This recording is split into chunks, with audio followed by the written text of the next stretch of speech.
हर तरफ फैली त्योहारों की खुशियों के बीच एक खबर ने मुझे बहुत दुख में डाल दिया। हमारे जनपद में पिछले 2 दिन में 5 लोगों ने आत्महत्या कर ली। सभी के कारण अलग अलग थे, परंतु मूल में कारण सिर्फ एक है कि व्यक्ति नाउम्मीद हो जाता है और सोचने लगता है कि अब मुझसे नहीं होगा। मनोवैज्ञानिकों का कहना है कि कोई भी व्यक्ति आत्महत्या करने का निर्णय एकदम से नहीं लेता। बहुत समय से जब वो इस अवसाद से जूझ रहा होता है, उसके बाद वो ये निर्णय लेता है। तो मैं आप सभी से कहना चाहूंगी, यदि आप में से कोई भी इस तरह से दुखी है और आपको लगता है कि मन बोझिल है, तो कृपया अगर लगातार ये समस्या रह रही है तो इसे तनाव या स्ट्रेस कहकर टालें नहीं। अपने आप को पहले आप समझें।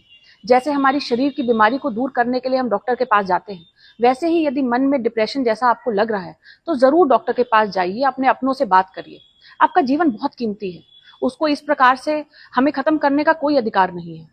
साथ ही मैं आपको ये भी बताना चाहूंगी कि जब मनुष्य के जीवन में सबसे ज्यादा नाउम्मीदी होती है, तभी तो उम्मीद रखने का कोई मतलब है, तभी तो लड़ने का हौसला हमें खोजना होगा। और यदि आप ऐसे किसी व्यक्ति के परिजन हैं जो इस तरह से किसी समस्या से लड़ रहे हैं, तो मैं आपसे भी कहना चाहूंगी कि ये बहुत कठिन समय होता है। उसमें कई बार हम अपने अपनों से दूरी महसूस करते हैं। कई बार हमें ये भी लगता है कि वो शायद आप ही को ब्लेम कर रहे हैं या आप ही को दोषी समझ रहे हैं। पर इसी समय में आपके प्रेम के, आपके रिश्ते के, आपके कर्तव्य की असली परीक्षा है। आपको इस समय में उनका साथ देना ही होगा। आपको कुछ करना नहीं है, आपको केवल उनको ये एहसास कराना है कि आप उनके साथ खड़े हैं।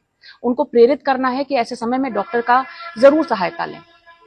देखिए, हम सभी की एक सोसाइटी के तौर पे जिम्मेदारी है कि जहां हम सब लोग हजारों दिए जला रहे हैं, तो किसी की भी मन के अंदर की जो रोशनी है वो बोझिल होके, वो कम होकर बुझ ना जाए। तो मुझे उम्मीद है कि हम लोग एक दूसरे का अपना ध्यान रखेंगे, और यदि ऐसी किसी समस्या से जूझ रहे हैं तो अवश्य बोलेंगे, एक दूसरे से बात करेंगे और सहायता मांगेंगे।